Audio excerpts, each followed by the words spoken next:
Narrator. Hello, fantastic English learners, and welcome back to the English Learning Podcast's beginner series. I'm your narrator, and I'm thrilled you're joining us today. Have you ever found yourself in a new place or met someone new and wondered how to start a simple conversation? That feeling of not knowing what to say is something many people experience. But don't worry. Today we're going to learn about a super important skill called making small talk. Small talk is those short, easy conversations you have with people you don't know very well or even with friends just to be friendly and connect. It's how you break the ice, make connections, and feel more comfortable in everyday situations like at a coffee shop, at work, or at a social gathering. It truly boosts your confidence. In this episode, you're about to hear a natural and easy-to-follow conversation between two friends, Liam and Chloe. They'll show you how to start a conversation, what to talk about, how to keep the chat going politely, and even how to end it gracefully. They'll cover common small talk topics like the weather, work, and free time. After their conversation, we'll have a short, active practice session to help you use these new words and phrases yourself. Listen closely to their simple English and the useful small talk expressions they use. Get ready to expand your vocabulary and practice listening just by tuning in. Let's dive into the conversation. Liam: Hi Chloe. How are you today? It's really nice to see you here at the cafe. I wasn't expecting to run into you today, but it's a pleasant surprise. What brings you here? Chloe: Hi Liam. I'm doing very well, thank you for asking. It's great to see you too. I was just coming to grab a coffee and maybe read a little bit. It's a lovely cafe, isn't it? I come here quite often because I enjoy the quiet atmosphere and the comfortable chairs. I always find it a good place to relax for a while, especially when I have some free time between tasks. The smell of fresh coffee is always so inviting too. How are you doing? And what brings you to this cafe today? Are you meeting someone or just enjoying a quiet moment like me? Liam: I'm doing well, thanks. Yes, it's a really lovely cafe. I agree with you, the atmosphere is great and the coffee smells amazing. I just finished some work nearby, and I thought I'd stop for a quick coffee before heading home. I needed a little break, and this place always feels so welcoming. I like how it's not too noisy, so you can actually think or read if you want. It's a nice escape from the busy outside world. By the way, how's your day going so far? Has it been busy for you or more relaxed? I hope it's been a good one with no major stress or unexpected problems. Chloe: My day is going pretty well, thanks for asking, Liam. It started quite early and I've had a busy morning actually. Lots of emails to answer and a few phone calls to make. So, coming here for a coffee is a really nice break, a moment of peace. It's good to step away from the computer for a little while and just breathe.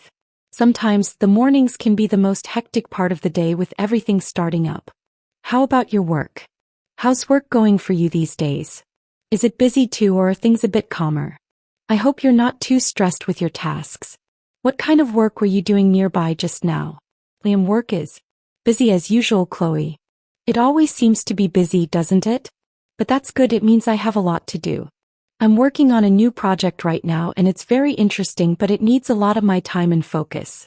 It's a project that involves a lot of planning and talking to different people, which can be quite challenging but also very rewarding when you see progress. I was just at a meeting for that project discussing the next steps. So yes, it keeps me quite occupied from morning till evening. And how about your work? What do you do for work, Chloe? I don't think we've ever really talked about it in detail. Is it something that keeps you busy too, or is it a job where you have more predictable hours? Chloe: Oh, that sounds interesting, Liam. A new project always brings new challenges and opportunities. I hope it goes well for you. As for me, I work as a content writer for an online magazine. It means I write articles and stories for their website. It's a lot of writing, of course, and also a lot of reading and researching different topics. One day I might be writing about healthy food and the next day it could be about travel destinations.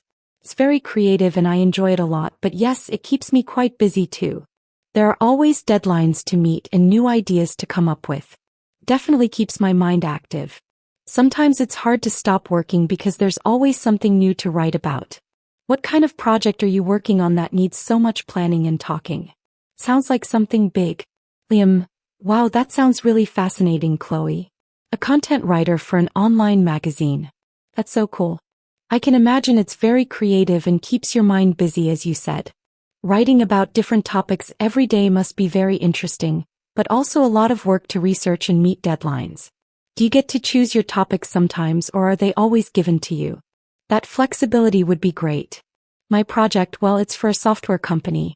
We are developing a new mobile application that helps people manage their daily tasks and appointments more efficiently.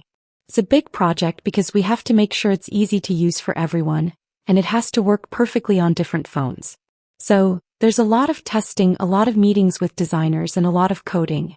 It's complex, but I really enjoy seeing the app slowly come to life. It's challenging but very rewarding when we fix a problem or add a new feature that makes it better for users. Chloe, that sounds like a truly complex but very important project. Liam, developing a new mobile application to help people manage their daily lives is such a great idea. I can see why it needs a lot of planning and coordination with different teams like designers and coders. Making sure it's easy to use for everyone is the key, isn't it? User experience is so important for apps. I hope it's going smoothly for you and your team. As for my work, yes, sometimes I do get to choose topics, which is wonderful. Other times they are assigned to me based on what the magazine needs. It's a good mix. Keeps things interesting because I get to explore new areas that I might not have thought about myself. Speaking of interesting things, when you're not busy with work, what do you like to do in your free time, Liam? Do you have any hobbies or activities that help you relax after all that coding and meeting? Liam, that's great that you get to choose some of your topics, Chloe. That makes your work even more enjoyable, I'm sure. After all the intense work with software development, I definitely need some good ways to relax. In my free time, I really enjoy anything outdoors. I love hiking, especially in the mountains if I can get away for a weekend. There's something about being in nature, surrounded by trees and fresh air, that just clears my mind. I also enjoy photography, mostly nature photography. I like taking pictures of landscapes, animals, and flowers. It's a quiet hobby that makes me pay more attention to the beauty around me. Besides that, I try to go to the gym a few times a week to stay active, and I also enjoy cooking new recipes for dinner. What about you, Chloe? You mentioned reading earlier. Is that a big hobby for you, or do you have other favorite activities that help you unwind and feel good? Chloe, wow, hiking and nature photography sound absolutely wonderful, Liam. That's a beautiful way to spend your free time and relax after a busy week of developing apps. I can totally imagine how being in the mountains and taking pictures of nature can clear your mind. It must be very peaceful and give you a different perspective. Do you have a favorite place you like to hike or a type of landscape you prefer to photograph the most? As for me, yes, reading is a big hobby of mine.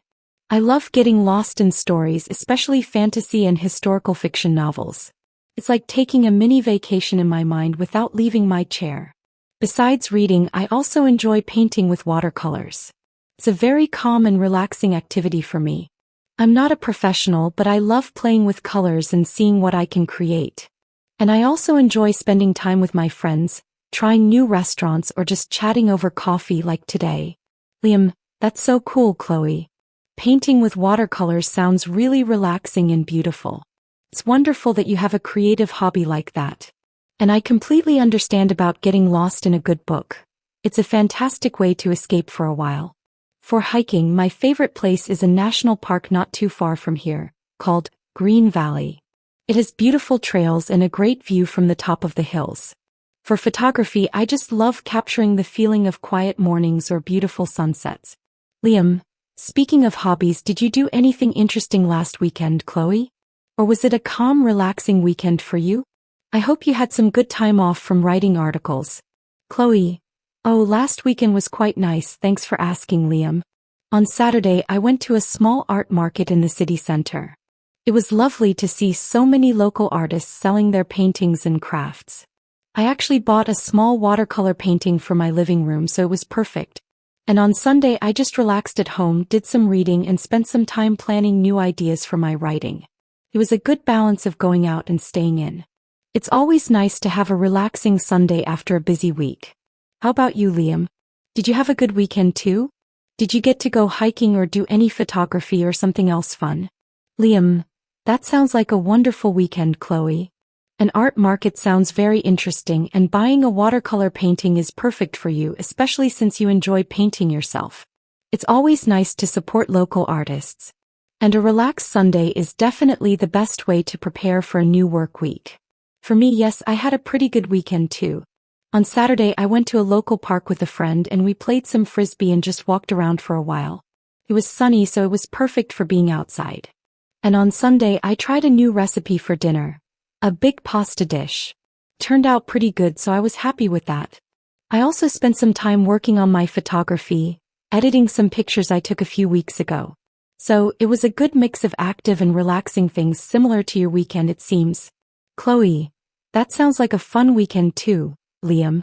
Playing frisbee in the park is a great way to stay active and enjoy the sunny weather. And trying a new recipe sounds exciting. It's always nice when a new dish turns out well. So, it seems like we both had a good balance of activity and relaxation, which is important. Speaking of new things, have you heard about that new coffee shop that just opened downtown? Everyone is talking about it. It's called The Daily Grind. I haven't been there yet, but I heard their lattes are amazing. I was thinking of checking it out sometime this week. Liam, oh yes, I have heard about The Daily Grind, Chloe. My colleague at work mentioned it yesterday. He said the coffee is excellent, and the place has a very modern and comfortable design. I haven't had a chance to visit it yet, but it sounds promising. I'm always looking for a good new coffee spot. Maybe I should go there for my coffee break tomorrow morning instead of coming here. It would be nice to try something different. What kind of coffee do you usually get? Do you stick to your usual or do you like trying new things? Chloe, well, usually I stick to my usual, which is a simple latte with oat milk. I like to keep it simple and consistent. But if I go to a new coffee shop like The Daily Grind, I definitely like to try something special that they are known for. Maybe a new flavor or a different type of coffee drink, something unique to that place. It's like a small adventure, isn't it? Trying new things can be fun. So, perhaps if you go tomorrow, you could try one of their special lattes and tell me what you think. It's always good to get a recommendation from someone who has actually been there. Liam, that's a good idea, Chloe. I'll definitely try one of their special lattes if I go tomorrow, and I'll let you know what I think when I see you next time. It's always good to have new places to go, especially for coffee. You know, it's really nice chatting with you today. This has been a great conversation. Chloe, it really has been, Liam. I've enjoyed our chat too. It's always good to catch up with you and hear what you've been up to, both with work and your hobbies. Your project sounds fascinating and I hope it all goes well.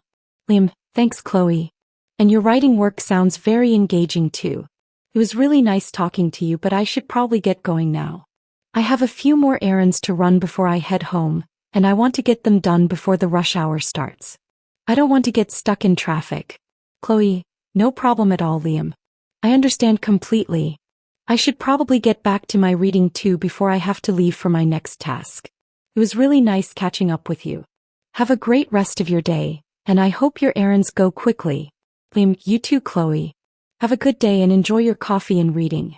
See you around soon. Chloe, see you, Liam. Practice session. Your turn to speak. Narrator.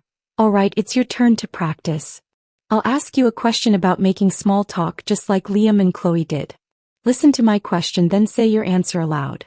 Try to use the new phrases you heard today. How are you today? Good. Now what do you do for work or study? Excellent. One more. Any plans for the weekend? Narrator. Fantastic work. Now just quickly repeat these two important phrases after me. It's nice to see you. It was nice talking to you. Narrator. You're doing great. Keep practicing these essential small talk phrases. Conclusion. Narrator. Wow, you've done an incredible job today. You just practiced an incredibly important skill, making small talk in English. You can now confidently greet people, ask about their day, discuss work or hobbies, and even end conversations politely. This is a fantastic step in your English journey. Remember to use these new phrases every day. The next time you meet someone new or see a familiar face, try to start a short, friendly conversation. Every time you practice, you're building real confidence step by wonderful step. Keep learning, keep speaking. Don't miss our next lesson in the beginner series. Goodbye for now.